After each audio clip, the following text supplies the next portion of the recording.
दर्शक महानुभाव voice Nepal international डिस्कसमा तपाईं सबैलाई हार्दिक स्वागत छ। अहिले ओमिक्रोनको त्रासमा देश होइन विश्व छ र यो थर्ड वेभको फेजमा हामी अहिले यो जुन चाहिँ एउटा किसिमको आक्रमणले ओमिक्रोनले आक्रमण गरिरहेको छ योसँग हामी जुझिरहेका छौँ र नेपालकै टप डाक्टर त्यसैगरी उहाँ सर्वरोग विशेषज्ञ पनि हुनुहुन्छ, टिचिङ हस्पिटलका एसिस्टेन्ट प्रोफेसर र टेकुमा जुन एक किसिमको ल्याब सुरुमा स्थापित गरियो 2019 को कुरा हो र जब वुहानबाट भाइरस चाहिँ विश्वभरि फैलियो र नेपालको टेकुबाट लाइभ भाइरससँग फेस गर्ने नेपालको पहिलो युवा डाक्टर रन्जी शाह हुनुहुन्छ। आज हामी डाक्टर रन्जी शाहजीसँग कुराकानी गरिरहेको छौँ। आखिर ओमिक्रोन कतिको भयानक छ, कतिको यसले चाहिँ हानि पुर्याउन सक्छ। You are most welcome to international discuss. Thank you Ranji Shahji, जुन यो ओमिक्रोनको अहिले त्रासमा देश होइन, हाम्रो देश मात्रै होइन विश्व छ होइन, अहिले यो ओमिक्रोन कतिको हानिकारक छ? अब साँच्चीकै भन्यो भने ओमिक्रोन सुरु चाहिँ भएको साउथ अफ्रिकाबाट हो, त्यो विश्वभरि नै फैलियो। अब हामीले जुन पहिलो र दोस्रो वेभ पनि देख्यौँ त्यसको अन्तर्गतमा तेस्रो वेभमा ओमिक्रोन चाहिँ धेरै व्यक्तिमा, फेरि रिपिट गर्छु, धेरै व्यक्तिमा यो सङ्क्रमित हुन्छ र भइरहेको छ। पहिलो र दोस्रो तुलनामा नेपालमा धेरै जनसङ्ख्या, धेरै व्यक्तिहरू यसको चपेटमा आउँछन्, धेरै मान्छे सङ्क्रमित हुन्छ। र जस्तो थर्ड वेभ होइन, फर्स्ट सेकेन्ड हामीले फेस गऱ्यौँ। सेकेन्ड वेभमा त अत्यन्तै सास फेर्न गाह्रो, नेपालमा चाहिँ एकदम मान्छेहरूमा एकदमै ठुलो त्यो भयानक पीडा नै देखियो होइन। तपाईँ हामीले त्यो लाइभ दृश्यहरू कति धेरै मान्छेको मृत्यु पनि भयो भन्दा फरक पर्दैन अकालमै, किन उहाँहरू जोगिन सक्थ्यो होला, तर हामीसँग अक्सिजनको अभाव धेरै कुराहरू अहिले चाहिँ त्यस्तो हुन्छ कि भन्ने एउटा जुन डर त्रास छ, यो भय छ, योबाट अलिकति मुक्त गराइदिनु न हाम्रो नेपाली नागरिकहरू। म यति हजुर सबैलाई के अपिल गर्न र के भन्न चाहन्छु भने नेपालमा या संसारभरिमै कोरोनाको महामारीमा यो तेस्रो वेभ जुन ओमिक्रोनको चलिरहेको छ त्यसबाट मान्छेको ज्यान एकदमै कम गएको छ, एकदमै थोरै मान्छेको मृत्यु भएको या सिरियस हुनु भएको छ। त्यसको मतलब के हो भन्दाखेरि यो रोग लाग्ने बित्तिकै मान्छेको जुन दोस्रो वेभमा, जुन डेल्टा भेरिएन्टको दोस्रो वेभमा हामीले जुन देख्यौँ व्यक्तिहरूको ज्यान गएको, त्यस्तो यसपालि देख्न पाइँदैन, त्यस्तो हुँदैन। धेरै थोरै मान्छेमा मात्रै सिरियस हुने, जसको चाहिँ दीर्घकालीन रोगहरू छन्, जसलाई चाहिँ इम्युनिटी केही कारणले कम छ, त्यस्तो व्यक्तिहरूको मात्रै ज्यानको खतरा या हस्पिटलाइज हुनुपर्छ। नत्र 95 to 98% मान्छेहरू घरमै नर्मल आइसोलेसनमै ठिक हुन्छ। ओके, र जस्तो डाक्टर रन्जी शाहजी, अब हामी अलिकति भ्याक्सिनको कुरा पनि गरौँ होइन। पहिलो चाहिँ फेज, पहिलो वेभ आयो, त्यसपछि सेकेन्ड, थर्ड होइन, अहिले बुस्टर डोज लगाइरहेका छौँ। हजुर, यो भ्याक्सिन लगाउने प्रक्रियामा पनि अलिकति बताइदिनु, किनभने यहाँ विभिन्न छ, जस्तो भेरोसेल, कोभिडसेल, त्यसै गरी जोन्सन एन्ड जोन्सन होइन, र उहाँहरूको बुस्टर डोज छुट्टा छुट्टै भनेर एउटा किसिमको त्यो तरिकाले क्याटेगोराइज गरेको छ होइन। अलिक क्लियर पारिदिनु न के हो खासमा? म भ्याक्सिनबाट सुरु गर्छु। ओके, हजुर। भ्याक्सिन भने कस्तो कुरा हो भन्दाखेरि हामीले एउटा मान्छेलाई त्यो रोगबाट बच्नलाई, त्यो रोग नलाग्न दिनलाई हामीले भ्याक्सिन लाउँछौँ। ओके, भ्याक्सिन कसरी काम गर्छ त भन्दाखेरि हामीले कुनै भाइरसहरू हुन्छ त्यसलाई मार्छौँ, या त्यो पुरै भाइरस या त्यसको केही पोर्सन, केही पार्टलाई लिएर त्यो भ्याक्सिनमा हालेर प्रिजर्भेटिभसँग मिलाएर हामीले मान्छेलाई दिने। अब त्यो दिइसकेपछि मान्छेको शरीरमा जान्छ, मान्छेको शरीरमा आउने बित्तिकै यो एउटा फरेन सब्सटेन्स, बाहिरी सब्सटेन्स हुन्छ, त्यसले गर्दाखेरि शरीरले त्यसको एगेन्स्टलाई त्यसलाई लड्न खोज्छ र त्यसको एगेन्स्टमा एन्टिबडी बनाउँछ र हाम्रो शरीरमा एन्टिबडी लेभल माथि पुग्छ। सो भ्याक्सिनले के गर्ने भन्दाखेरि शरीरमा आफूलाई एक्सपोज गराएर शरीरलाई एन्टिबडी माथि पुर्याउने हो। अब नयाँ जब लाइभ भाइरस इन्काउन्टर गर्छ त्यति बेला भ्याक्सिनले त्यो एन्टिबडी जुन बनेको हुन्छ त्यसले जुन जिउँदो भाइरस हुन्छ त्यसलाई न्युट्रलाइज गरिदिन्छ। ओके, त्यो एन्टिबडी जब निर्माण हुन्छ होइन, त्यसले चाहिँ निर्माण गर्छ, त्यो ड्युरेसन 6 मन्थसम्म हो, त्यसले 6 महिनासम्म एक्टिभली काम गर्छ भन्ने बुझ्नु परेन हामीले अहिलेको। हजुर, अहिलेको यो के थियो भन्दाखेरि अरू रोगहरूमा विभिन्न प्रकारको हुन्छ। कोही जस्तै कि हामीलाई चिकन पक्स लाग्यो भने लाइफ लङ नै इम्युनिटी छ, कुनैको चाहिँ 10 वर्ष हुन्छ। यो भ्याक्सिनको चाहिँ हामीले 6 महिनाभित्र नै एन्टिबडी पिक पुगेर घटिसकेको हुन्छ। अब त्यो घटिसकेको अवस्थामा फेरि हामीलाई यो कोरोना भाइरस लाग्ने सक्ने डर भएको हुनाले हामीले बुस्टर डोज लगाउनु पर्यो। बुस्टर डोज लगायो भने फेरि त्यो जुन एन्टिबडी लेभल कम भएको हुन्छ त्यो चाहिँ फेरि माथि लेभलमा आउँछ, जुन चाहिँ प्रोटेक्सन लेभल। ओके, जस्तो फर्स्ट डोज लगाएकाले सेकेन्ड डोज लगाएका छैन भने उहाँले त डाइरेक्टै बुस्टर डोज लगाउन मिल्दैन होला, के छ परे यो पनि बताइदिनु ठ्याक्कै। जस्तो कस्तो हुन्छ भने भेरोसेलको 2टा डोज लगाउनु पर्छ हैन am I right हजुर। त्यसमा चाहिँ फर्स्ट डोज लगाएको छ सेकेन्ड डोज लगाएको छैन तर उनी डाइरेक्टली बुस्टर डोज हुन सक्छ त्यो मिसअन्डरस्ट्यान्डिङ हरेक कुरा त्यसमा कतिको हानिकारक छ अलिक क्लियर के हजुर म भन्छु ओके यस हाम्रो देशमा अहिले पाउने भनेको एउटा भेरोसेल कोभिडसिल्ड र एउटा जेएनजी यो तीनटा चाहिँ इजिली पाइन्छ अल्दो फाइजर पनि आयो र बच्चाहरूलाई केही लगाइयो अब पुरानो जो व्यक्ति बच्चालाई त हामीले पहिलो पटक लगायौँ हजुर सो पुरानो व्यक्तिहरू जसले भेरोसेल लगाएका छन् जसले कोभिडसिल्ड लगाएका छन् तिनीहरूले 2 डोज चाहिँ लगाउनै पर्छ पहिलो डोज लगाउँछन् अनि त्यसपछि दोस्रो डोज लगायो भने बल्ल त्यो खोप कम्प्लिट भयो जसले पहिलो डोज लगायो र दोस्रो डोज लगाएको छैन म डाइरेक्ट बुस्टर लगाउँछु भनेर पाउँदैन त्यो उसको दोस्रो डोज नै हो उसले बुस्टरको रूपमा लगाए पनि उसको दोस्रो डोज नै हो सो 2टा डोज त लगाउनै पर्यो 2टा डोज सकिसकेपछि बल्ल 6 महिनाको इन्टरभल पछि हामीले तेस्रो जुन डोज लगाउँछौँ जसले अहिले बुस्टर डोज आइसकेको छैन मार्केटमा हजुर अब जसको first and second dose complete भएको छैन उसले चाहिँ बुस्टर डोज लगाउन मिलेन यो चाहिँ क्लियर गराउनु पर्छ डाक्टर हामीसँग दर्शक मानबाबु डाक्टर रन्जी शाहजी हुनुहुन्छ उहाँ हार्वर्ड युनिभर्सिटी अथवा मेडिकल स्कुलबाट क्लिनिकल रिसर्चमा डिग्री गरेको प्रोफेसर भन्दा फरक पर्दैन उहाँ assistant professor of teaching hospital doctor Ranji Shahji मैले अलिकति जोडेँ यहाँ तपाईँलाई होइन कि हाम्रो काठमाडौँ पोखरा धनगढी अलिक सिटी एरियामा त अलिकति एवेरनेस बढी छ होइन गाउँतिर त हुनसक्छ होला कार्ड मिसिङ भयो होला उनीहरूले भन्दै कि मेरो चाहिँ डोज कम्प्लिट भइसक्यो बुस्टर डोज लगाइदियो भने त्यसै पनि त मान्छे मृत्युको मुखसम्म पुग्ने स्थिति बन्छ कि बन्दैन यसलाई चाहिँ सरकारले चाहिँ के गरेछ डोज हराएको छ नेपालमा चाहिँ भ्याक्सिन हराएको छ भनेर अहिले हामीले भ्याक्सिन सरकारले कहाँ हाल्यो कता हाल्यो भनेर खोजिनीति भइरहेछ तपाईँलाई थाहा छैन त्यो सरकारले मलाई लाग्छ सम्बन्धित निकायले खायो त होइन त्यो खान मिल्ने त्यो रेकर्डेड नभएर पो हो त एउटा सिस्टममा हामी गएन त्यही भन्नु पर्यो ओके एक्ज्याक्टली मैले अघि जोडेँ तपाईँलाई त्यो पोइन्टमा हजुर मैले कसरी भनिदिन्छु भने अब भ्याक्सिन हामीले जसले 2 डोज लगाउनु भएको छैन त्यो व्यक्तिलाई तेस्रो डोज भन्ने हुँदैन उसको दोस्रै डोज नै भयो ओके सो त्यही नै कम्प्लिट भयो उसको बुस्टर लगाएको होइन अब जसले 2टा डोज लगाइसक्नु भएको छ त्यो व्यक्तिले तेस्रो डोज लगायो भने बल्ल त्यसलाई बुस्टर भनियो त्यो कुरा चाहिँ हामी क्लियर हो अब कस्तो व्यक्ति जसलाई चाहिँ 2 डोजको जोसँग रेकर्ड छैन जसको कार्ड हरायो तिनीहरूलाई के गर्ने त भन्दाखेरि उहाँहरूको कोही जिम्मेवारी व्यक्तिले भन्यो भने हामीले त्यो आधारमा लगाइदिने गर्छौँ या त उहाँले अनलाइन जुन फर्महरू हरा छ नि त्यो कम्प्लेन गरेर पनि मन्त्रालयले जानकारी गरायो भने त्यसलाई पनि लगाइदिने गरेछ अब यो कुरा चाहिँ के बुझ्नु पर्यो भन्दाखेरि तपाईँले यदि ठग्दै हुनुहुन्छ कि म बुस्टर डोज लगाइरहेको छु पहिले लगाएको छैन भने त्यस्तो व्यक्तिले आफैलाई ठगेको किनभने तपाईँले अहिले कहिलेसम्म लगाउनु भएन तर यो बुस्टर लगाउँदै हुनुहुन्छ भने त्यो तपाईँको पहिलो डोज पो हो त तपाईँले अझै अर्को डोज लगाउन कम्प्लिट गर्नैपर्छ आफ्नो इम्युनिटी बनाउनलाई भाइरसबाट बच्नलाई सो त्यसैले आफूले ढाँटेर त झन् आफैलाई घाटा भयो अब यसको रेकर्ड मान्छे सरकारले के गर्छन् भने सरकारले कुनै पनि व्यक्ति जिम्मेवारी व्यक्तिले आएर सर उहाँले 2टा खोप लगाउनु भयो तर उहाँको चाहिँ कार्ड हरायो त्यस्तो कुरै या गाउँपालिकाको कुनै वडा अध्यक्ष कुनै पनि जिम्मेवारी व्यक्तिले आएर उहाँको जिम्मेवारी लिनुहुन्छ भने सरकारले उहाँलाई चाहिँ तेस्रो डोजको व्यवस्था गरिदिनुहुन्छ त्यो चाहिँ र दर्शक मानहरू मैले अर्को कुरा पनि यहाँ जोड्न खोजेँ र 2019मा जसरी वुहानबाट भाइरस उत्पन्न भयो विश्वभरि आक्रमण रूप लियो र त्यसपछि नेपालका विद्यार्थीहरू जो पढ्नको लागि चाइना जानुभएको थियो 175 जनालाई पहिलो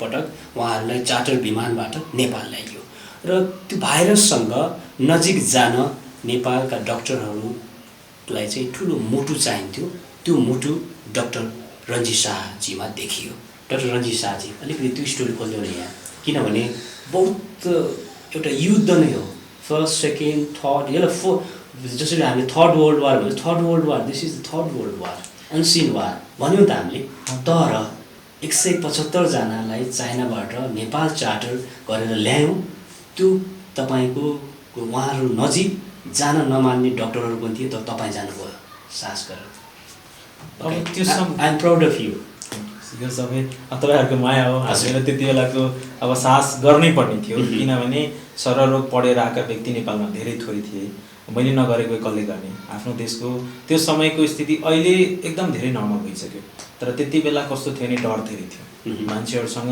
यदि भयो थियो म पनि डराएको थिएँ भित्रभित्र मलाई पनि डर नभएको होइन तर हामीले त्यो रिस्पोन्सिबिलिटी हुन्छ अब त्यो आफ्नो प्रति आफ्नो प्रोफेसनप्रति देशप्रति त्यो मैले नगरेको भए अलिक गाह्रो हुन्थ्यो त्यसलाई नै गाह्रो हुन सक्थ्यो होला किनभने त्यो समयमा टेस्टको पनि कुरा गर्नु र त्यहाँ कोही जान अलिकति अप्ठ्यारो थियो मेरो टिमकालाई सबैजना जुन 8-10 हामी व्यक्ति थियौँ तिनीहरू सबैलाई लिड गरेर म पुगेँ पहिलो भित्र जो कम्पाउन्डभित्र घेरेर राखेको थिएँ सुरक्षाकर्मीहरू पनि गेट नियर थिएन त्यति बेला त्यो भित्र म छिरेपछि सबैलाई साहस पनि भयो विद्यार्थीहरू बेचारा अब उठाबाट आएको के अरे चाइनाबाट उनीहरूसँग अलिकति नराम्रो व्यवहार भयो आएन खाना दिएन पानी दिएन भन्ने कुरा धेरै भयो तर मेरो जुन म थिएँ मैले लिड गरेको मेरो 8-10 मेरो साथीहरू हुन्थ्यो एनपिएसएलकै टेक्निसियल साथीहरू उहाँहरू सबैलाई लिएर उहाँहरूलाई त्यति बेला पिपीहरू लग्न सबैको ट्रेनिङ गराएर हिम्मत दिएर हामीहरू गइसकेपछि त्यहाँ गएपछि बल्ल खाना दिनेहरू पनि कुराहरू सबै कुराहरू आउनु भयो त्यो बेला डर धेरै थियो मान्छेमा के थियो भन्दाखेरि मान्छेसँग डर जुन थियो नि भय जुन थियो ओके त्यति मात्र होइन पहिलोपटक नेपालको 7वटै राज्यबाट टेकुमा आउँथ्यो होइन हजुर पिसिआरको त्यसको रिजल्ट तपाईँले पोजिटिभ नेगेटिभ त्यो लाइभ जो ल्याब छ त्यो ल्याबमा बस्ने डाक्टर तपाईँ नै हो कतिको त्यो बेला कतिको डर फियर हुन्छ नि मनबाट डर चाहिँ हुन्थ्यो अहिले डर छैन अहिले तपाईँले भन्नुभयो अहिले केही दिन अगाडि सङ्क्रमण हुनुहुन्थ्यो अहिले नेगेटिभ भइसक्नु भएको छ आनन्द छ त्यति एक हप्ता हो त्यसै अलिकति समस्या पार्ने होइन त्यो बेला ठ्याक्कै फिलिङ के एउटा फियर त्यति बेला साँच्चै भन्ने मान्छेलाई त्यो बेला फियर अफ डेथ थियो हो कि होइन थियो डाक्टर साहब यसमा के थियो हजुर यसमा चाहिँ के म भन्छु भन्दाखेरि साँच्चीकै डर थियो होइन त्यति बेला धेरै रिस्क पनि हो त्यो हिम्मत अब कति भनौँ एउटा मूर्खता पनि हो तर के गर्ने आफ्नो प्रोफेसन र देशप्रति माया हुँदो रहेछ होइन आफूले हिम्मत गर्नुपर्ने हुन्छ कहीँ कुनै ठाउँमा यस्तो हुन्छ कि संसारमा कसैले त्यहाँ धेरै मान्छे तपाईँको टेकुको ठ्याक्कै त्यहाँ टेकु भित्रको तपाईँले फेस गरेको कुरा त्यहाँ कस्तो सम्झिँदा चाहिँ त्यहाँ सम्झिँदा अब लुगा कस्तो लगाउनु पर्थ्यो अलि हुन्छ एकदमै भेरी डिफिकल्ट एकदमै तपाईँ मलाई सेयर गर्नुहुन्थ्यो होइन म टोकियोमा हुँदै गर्दा रोममा आउँदाखेरि पनि खाना तपाईँलाई अप्ठ्यारो थियो एक्ज्याक्टली हो होइन त्यति बेला कस्तो थियो नानी कोही व्यक्ति पोजिटिभ आयो भने हाम्रो जति पनि 3-4 मात्रै थियौँ त्यसले एकअर्कालाई हेर्थ्यौँ ल हामीलाई त्यो इन्फेक्टेड होइन हामी पो मरिने हो कि त्यस्तो फिल हुन्थ्यो किनभने अब भाइरस ल्याएको भिडियो लाइभ छ त्यसलाई हामीले खेलाछौँ अब त्यसलाई हुन त मारेर नै हामीले प्रोसेस गर्थ्यौँ तर पनि कोही नेगेटिभ आउँदासम्म केही हुन्थेन 2-3 महिनासम्म कस्तो भयो भन्दा नि फर्स्ट केस आयो सेकेन्ड केस आयो त्यसपछि केही दिनसम्म थिएन केस नेगेटिभ आउँदा केही लाग्थेन त्यो पोजिटिभ आयो भने भित्र पुरै पिपी लगाएको छ सबै कुरा प्रोटेक्सन ल्याएको छ एकअर्काले अब केही भन्न मिल्दैन एकअर्काले आँखाले मात्रै हेर्थ्यौँ ए हामी त इन्फेक्टेड हुने होइन हाम्रो पो ज्यान जाने हो कि भन्ने त्यो डर चाहिँ हुन्थ्यो त्यही पनि अब घर जान्थ्यौँ आफ्नो जिउ थामिरहन्थ्यौँ के सऱ्यो कि सरेन जडो भएको छैन निन्द्रै नलाग्ने खाना पनि नरुच्ने कि त्यस्तो डर एउटा चाहिँ थियो ओके डरकै आगे जिते भनेर नि त्यस्तै भन्नु पर्यो जित भयो okay thank you and doctor Ranjit Shahji मैले अब जोड्नु खोजेँ यहाँ कोरोना भ्यारिएन्टहरू first variant second variant third variant 4th 5th 6th मान्छे त तनाव भयो नि त सबै वर्ल्ड वाइडली थप्पो भएको छ तपाईँलाई थाहा छ इन्टरनेसनल फ्लाइट मान्छेका काम कारबाहीदेखि लिएर दैनिक काम कारबाहीमा पनि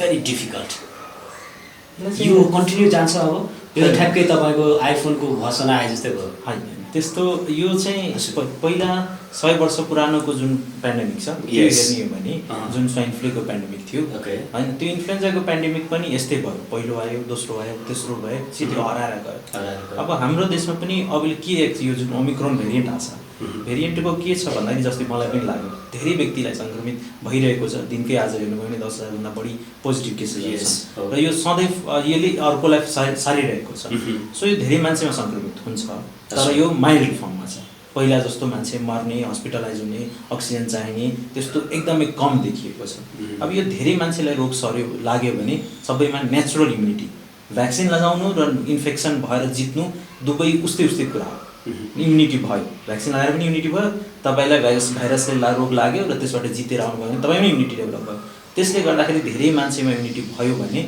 यो पेन्डेमिक यत्तिकै हराएर जान्छ यो खतम भएर जान्छ ओके मैले यहाँनिर जोड्नु खोजेँ इङ्ल्यान्डमा युकेमा यो भ्यारिएन्ट ओमिक्रोनसँगै अहिले जुन बुस्टर डोज दिइयो त्यहाँ सबै पब्लिकलाई दिइयो होइन कम्प्लिटली हजुर र अब युके गभर्मेन्ट के ढुक्क छ भने मास्क नलगाउनुहोस् अब चाहिँ यो ओमिक्रोनसँगै हराएर जान्छ अब आउँदैन भ्यारिएन्ट भन्ने चाहिँ विश्वास उनीहरूको छ भने चाहिँ यो कतिकोले यहाँसम्म काम गर्ला नेपालसम्म? अब हामीले यदि सबैलाई हाम्रो जनसङ्ख्याको कमसेकम 60%लाई यदि साँच्चीकै बुस्टर डोज दिएर 2टा खोप पुरा गरेर बुस्टर डोज दिएर अब दिन सकियो भने त्यो धेरै राम्रो कुरा हुन जान्छ। किनभने त्यसपछि हामी पनि युके जस्तो कन्फिडेन्ट हुन सक्छौँ। अहिले चाहिँ अब एसियाको कन्ट्रीहरूमा त्यो स्थिति छैन, तर युके गभर्मेन्टले निश्चित रूपमा उहाँले 27 जनवरीबाट भन्नुभएको छ कि भित्र रूपमा हामीले सबैलाई खोप लगायौँ, बुस्टर डोज पनि दिइसक्यौँ। अब घरमा बसेर काम गर्नु पर्दैन, अफिस जाओ, स्कुलहरूमा पनि मास्क लगाएर रहनु पर्दैन, त्यस्तो कुरा। त्यो भनेको हाम्रो यो महामारीको अन्त्य छिट्टै नै आउँदैछ भन्ने कुरा, त्यसलाई चाहिँ हामीले त्यसरी नै बुझ्नुपर्छ। ओके, र जस्तो अहिले नेपालमा अब लकडाउन गर्ने पनि हो, तर तपाईँलाई थाहा छ 10,000 मान्छेको यहाँ चाहिँ किन सङ्क्रमण बढिरहेछ। भारतमा पनि त्यही तीव्र गतिमा गइरहेछ होइन। अर्को कुरा के छ भने एकदमै चाहिँ डेन्जर जति पनि रोगहरू छन्, अलिकति उहाँहरू के समय जिउने आशा पनि गरिरहेको अवस्थामा यो भाइरस अट्याक गरेपछि उहाँहरूलाई त बहुत गाह्रो, र प्लस अलि अप्ठ्यारो कस्तो कस्तो रोगहरूलाई चाहिँ अप्ठ्यारो छ त यो भाइरसले। जस्तो तपाईँ अहिले सम्माननीय पूर्व प्रधानमन्त्री ज्यूले केही समय अगाडि मात्रै मृग ट्रान्सप्लान्ट गर्नुभएको थियो, उहाँलाई भाइरस छ होइन। त्यसै गरी प्रचण्डज्यूकै चाहिँ श्रीमती सीता दाहालज्यूलाई लगाएछ, र त्यति मात्रै होइन पब्लिकलाई पनि छ भनेपछि तपाईँ स्वयं सम्पूर्ण केही समय आउनुभयो। यसको के हो त ठ्याक्कै यो अलिकति बताइदिनु न, यो डेन्जर कतिको छ क्या? म यसलाई कसरी, तपाईँ सर्वरोग विशेषज्ञ पनि हो डाक्टर रञ्जित शाहजी। कुनै पनि रोग जस्तै जसले पनि दीर्घकालीन रोग जसलाई ट्रान्सप्लान्टहरू भएको छ, जस्तै सामान्य प्रधानमन्त्रीज्यूको कुरा गर्नुभयो, अरू पनि ट्रान्सप्लान्टहरू, कसैको मुटुको ट्रान्सप्लान्ट भएको छ, कसैको मृगोला भएको छ, कसैको कलेजोको ट्रान्सप्लान्ट हुन्छ, यिनीहरू क्यान्सर लाग्ने व्यक्तिहरू भयो। यिनीहरूलाई हामीले के गर्छौँ भन्दाखेरि इम्युनिटी, उहाँहरूको इम्युनिटी सप्रेसिभ ड्रगहरू दिन्छौँ, औषधिहरू दिन्छौँ, ताकि त्यो ट्रान्सप्लान्ट रिजेक्ट नभइहालोस्, उसको शरीरले त्यसलाई रिजेक्ट नगरोस्। यसले गर्दा शरीरको इम्युनिटी कम भएको बेला सामान्य कुनै पनि इन्फेक्सनले उहाँहरूको ज्यान जान सक्ने सम्भावना हुन्छ। यो ओमिक्रोन भेरिएन्ट पनि कस्तो देखिरहेको छ भन्दाखेरि जसलाई दीर्घकालीन रोग छ, जसको इम्युनिटी केही कारणवश कम छ, चाहे औषधि खाएर होस् या डायबिटिजले गर्दा होस् या क्यान्सर लागेर होस् या अरू ट्रान्सप्लान्टको लागि औषधि खाएको बेला होस्, त्यस्तो व्यक्तिहरूलाई चाहिँ अलिकति हेल्थ चेकराई नगरिकन दिनु अनुरोध गर्दछु। किनभने उहाँहरूलाई चाहिँ यसले च्याप्छ र मान्छेको अहिले पनि तपाईँहरूले आजको डाटा हेर्नु पनि 4-5जना त नेपालमा कोरोनाले गर्दा मरिरहेको छ। सो त्यो कुरा चाहिँ बिर्सनु भएन। यो धेरै माइल्ड छ, म आफै जितेर आएँ, खासै केही भएन जस्तो देखियो। घाँटी दुख्ने, घाँटी खसखस हुने, नाक चाहिँ बन्द हुने र मन डराउन चाहिँ डराउँदो रहेछ। लागिसकेपछि साइकोलोजिकल एउटा चेन्ज हुन्छ है मनमा। अब ल या अनि अर्को कुरा के पनि छ भने 2 हप्ता चाहिँ तपाईँलाई अप्ठ्यारै पार्छ, कमजोरी चाहिँ हुन्छ नि।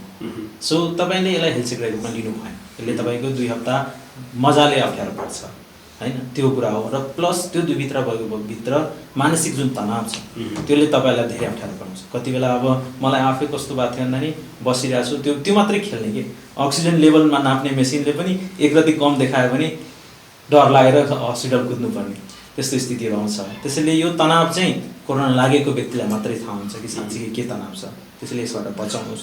तपाईँहरूले बुस्टर डोज अहिले 3टामा हामी दिइरहेछौँ। बुस्टर डोजको अगाडि म अलिकति जोडेँ, बुस्टर डोज लगाएकाहरूको पनि डेथ भएको समाचारहरू हामीले पढ्यौँ होइन। किन कतिपय मान्छेलाई त अब डोज लगायो भने मरिन्छ कि भन्ने डरले पनि उहाँहरू नलगाएको स्थिति पनि हुनसक्छ। के हो खासमा यसबाट हेर्नु, नर्मल थिए उहाँहरू, कुनै पनि दीर्घरोगी केही पनि नभएको व्यक्तित्व बुस्टर डोज लगाउने बित्तिकै डेथ भएको भन्ने समाचार पनि पढ्यो। हेर्नुहोस्, जति पनि भ्याक्सिन छ, कुनै पनि औषधि छ, त्यसको केही न केही साइड इफेक्ट हुन्छ नि। त्यसले हाम्रो शरीरमा केही न केही अप्ठ्यारो त पार्छ नि। कुनै पनि औषधि जुन चाहिँ भौतिक औषधि भन्छौँ, मोडर्न मेडिसिन भन्छौँ, आयुर्वेदिक भन्दा बाहिर कुरा जुन भन्छौँ, त्योहरू औषधि हो। तिनीहरूलाई नर्मल डोजमा त्यो औषधि हो, त्यसलाई डोज बढी भयो, अल्टर भयो भने त्यो पोइजनको रूपमा काम गर्छ। सो यो सबै औषधिमा लाग्छ। सो कुनै पनि औषधि हामीले दिँदाखेरि केही न केही साइड इफेक्ट हुन्छ, तर त्यो साइड इफेक्ट चाहिँ सबैलाई भइरहेको छैन। अब लाखौँमा करोडौँमा एकजना मान्छेकोलाई अप्ठ्यारो हुने, उसको रगत जम्ने या उसले अरू एलर्जिक रियाक्सन हुने त्यो सम्भावना चाहिँ हुन्छ। यो कहिले पनि नसोच्नु होला कि भ्याक्सिन चाहिँ एकदम 100% सेफ, यसभित्र केही पनि हुँदैन भने हुँदैन। कुनै हजारौँमा लाखौँमा मान्छेहरूको अप्ठ्यारो हुने होइन, रियाक्सन हुने, भित्र रगत जम्ने त्यस्तो अरू समस्याहरू हुन्छ नि। तर के छ भन्दाखेरि हामीले के डराउँछौँ भन्दाखेरि त्योभन्दा अब लाखौँमा एकजना मर्नुभन्दा लाखौँजनालाई भाइरस लागेर अप्ठ्यारो पर्नुमा त त्यो नराम्रो कुरो हो। त्यसैले सबैले भ्याक्सिन लगाएकैमा फाइदा छ भ्याक्सिनको। अब हजुर। ओके, अर्को मैले जस्तो टिचिङ हस्पिटलको तपाईँ एसिस्टेन्ट प्रोफेसर, त्यहाँ पनि लगभग धेरै बिरामीहरूको चापाचाप हुन्छ होइन। र अहिले कस्तो छ, जस्तो सेकेन्ड वेभमा बेड नपाएर अत्यन्तै त्रसित भएका कतै हामी चाहिँ कोरोना लाग्यो भने बेडै पाउँदैनौँ कि नेपालमा त्यो हाहाकारै हुन्छ कि भन्ने जो डर थियो, त्यो फियर अहिले कतिको छ? छैन, यो छैन। क्लियर पार्ट क्लियर म भन्न चाहन्छु, यो अहिले स्थिति छैन। तपाईँहरू डराउनु पर्दैन। सबै हस्पिटलहरूमा बेड प्रशस्त मात्रामा खाली छन्। धेरैलाई अक्सिजन चाहिएको पनि छैन।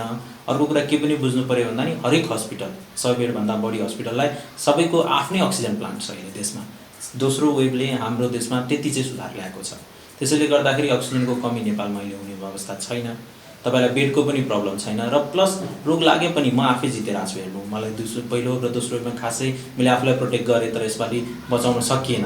किनभने यो भाइरसको चाहिँ सङ्क्रामक बढी छ। यसले मान्छेमा धेरैमा फैलिन्छ। पहिलाकोबाट एकजना इन्फेक्टेड व्यक्तिले 5 जना 6 जनालाई सार्थ्यो भने यसपालि इन्फेक्टेड छ भने त्यसले 20 जना 25 जनालाई सार्छ। सो त्यसको सङ्क्रामक रेट, जुन इन्फेक्सियस रेट छ त्यो एकदमै धेरै छ। तर यसबाट लागिसकेपछि जुन सिम्टमहरू छन्, लक्षणहरू छ, त्यो धेरै माइल्ड छ। त्यसैले तपाईँलाई गाह्रो चाहिँ हुनसक्छ, अलिकति जिउ थकान हुने चाहिँ अहिलेसम्म म महसुस गर्छु। तर जुन हुन्छ नि सिम्टमहरू, ज्वरो, हल्का ज्वरो आउने, घाँटी दुख्ने, निल्दाखेरि दुख्ने, नाक बन्द हुने, यिनीहरू लक्षण नैबाट सीमित भएर गएको हुनाले तपाईँहरू धेरै डराइहाल्नु पनि पर्दैन। तर के चाहिँ बुझ्नु भन्दाखेरि अहिले यो पिकको समय हो। हाम्रो यो माघको जुन पिरियड छ त्यसलाई चाहिँ 15 दिन चाहिँ हामी पिक नै हो। यो पिक अहिलेसम्म बढी नै रहेको छ, घट्या छैन। यो 2 हप्ता 3 हप्तापछि यो ओह्रालो लाग्छ र त्यसपछि हाम्रोबाट यो हराएर जान्छ। ओके, हामी कार्यक्रमको अन्त्यतिर छौँ र जुन लकडाउन गर्नुपर्छ कि भन्ने पनि एउटा किसिमको सुझाव हुन्छ होइन। र एज अ डक्टरको हिसाबले त्यो ठाउँमा हुनुहुन्छ तपाईँ, कि तपाईँलाई नेपाल सरकारलाई के सुझाव छ? जस्तो अहिले माघ 15सम्म स्कुल ठप्प छ होइन, र 25 जनाभन्दा बढी भिडभाड गर्न नपाउने त्यो नियम बनाएको छ। र प्लस अहिले अब यो जुन चाहिँ यो एउटा किसिमको ओमिक्रोनको त्रास छ, यसले चाहिँ कतै यो जुन सङ्क्रमण जुन तरिकाले तीव्र गतिमा बढिरहेको छ, यसको चेन ब्रेक गर्नलाई त लकडाउन गर्नुपर्छ कि भन्ने एउटा त्यो पनि होला नि होइन। त्यसको तपाईँको के छ सुझाव? अब हेर्नु, चेन ब्रेक गर्नलाई चाहिँ लकडाउन गर्नुपर्ने हो। तर लकडाउन गऱ्यो भने अर्थतन्त्रलाई धेरै अप्ठ्यारो पार्ने भएको हुनाले हामीले चाहिँ लकडाउन गर्ने अहिले सल्लाह कसैले दिएको छैन, कुनै पनि विज्ञले दिएको छैन र सायद नहुने सम्भावना बढी छ है। तर अब के बुझ्नु पर्यो भन्दाखेरि चेन ब्रेक गर्नलाई चाहिँ हामीले आफैले जुन पनि 3टा जुन मूल मन्त्रहरू छन्, मास्क लगाउने, दूरी कायम गर्ने र हात धुने, यो 3टा काम मात्रै गऱ्यो भने पनि हामीलाई यो रोग सर्दैन। भ्याक्सिन एउटा म अझै कुरा छुटेको कुरामा जोड्न चाहन्छु। भ्याक्सिन लगाए पनि यो भाइरस हुन्छ। मैले पनि 2 डोज लगाएको थिएँ, त्यही पनि मलाई इन्फेक्सन भयो। किन भन्दाखेरि यो भ्याक्सिनले हामीलाई रोग लगाउनबाट चाहिँ बचाउँदैन। पहिलाको 2टा भेरिएन्ट जुन थियो तिनीहरूबाट चाहिँ भाइरसैबाट बचाउँथ्यो। तर यो चाहिँ भेरिएन्ट जुन छ यो ओमिक्रोन चाहिँ म्युटेसन भएर भ्याक्सिन लगाएको व्यक्तिमा पनि इन्फेक्सन भइरहेको छ। सो भ्याक्सिनले खासमा काम गरिरहेको छैन। तर त्यो भ्याक्सिनले के चाहिँ प्रोटेक्ट गर्छ त भन्दाखेरि हामीलाई सिरियस रोगबाट, सिरियस हुनबाट बचाउँछ। हामीलाई जुन भित्र जुन लङ्सलाई ड्यामेज गर्थ्यो या हाम्रो शरीरमा जुन ड्यामेज हुन्थ्यो त्योबाट बचाइरहेको छ। हामीलाई हस्पिटल जानु परिरहेको छैन, हामीलाई अक्सिजनको रिक्वायरमेन्ट परिरहेको छैन, हामीलाई भेन्टिलेटर जानु परिरहेको छैन। सो भ्याक्सिनले हामीलाई सिरियस हुनबाट बचाएको, तर यो रोगबाट बचाएको छैन। त्यसैले गर्दाखेरि हामीले के बुझ्नु पर्यो भन्दाखेरि ओमिक्रोन धेरै फैलिए पनि भ्याक्सिन लगाउनु भयो भने तपाईँलाई यसले सिरियस हुनबाट बचाउँछ। तपाईँलाई रोग नलाग्लाबाट रोग चाहिँ लाग्छ होला, तर त्योबाट चाहिँ जुन सिरियसनेस हुनुपर्ने हो त्यो हुँदैन। त्यसले गर्दाखेरि भ्याक्सिन चाहिँ लगाउन जानुपर्छ। Doctor Ranjit Shahji, thank you so much for joining international discourse. दर्शक महानुभावहरू, आजको कार्यक्रम कस्तो लाग्यो? हामीले ओमिक्रोनलाई केन्द्रबिन्दुमा राखेर बहस गऱ्यौँ र यो कार्यक्रम हेरिदिनु भयो। सबैलाई धेरै धेरै धन्यवाद दिँदै म एचबी ताम्राकार, त्यसै गरी आजका हाम्रा प्रमुख गेस्ट डाक्टर रन्जित शाहजी, हामी दुवैजना बिदा चाहन्छौँ। नमस्कार, थ्याङ्क यू सो मच।